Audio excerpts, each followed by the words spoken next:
Калмыцкий спортсмен стал победителем первенства России по боксу. Соревнования проходили во Владикавказе, где Тенгир Гаряев стал победителем среди юношей 13-14 лет весовой категории до 90 килограммов.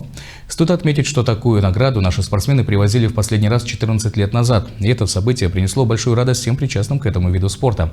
Также Тенгир Гаряев был отмечен кубком за лучшее технико-тактическое мастерство. Победителем России среди юношей 13-14 лет стал Тенгир Гаряев. Такого события у нас не происходило уже 14 лет. И по истечению этого времени человек занимает не только первое место, еще и взял приз, кубок за лучшую технико-тактическую подготовку. Результат работы целой бригады людей. Это в первую очередь, конечно же, его родители, которые воспитывают и вдохновляют его, мотивируют своего сына.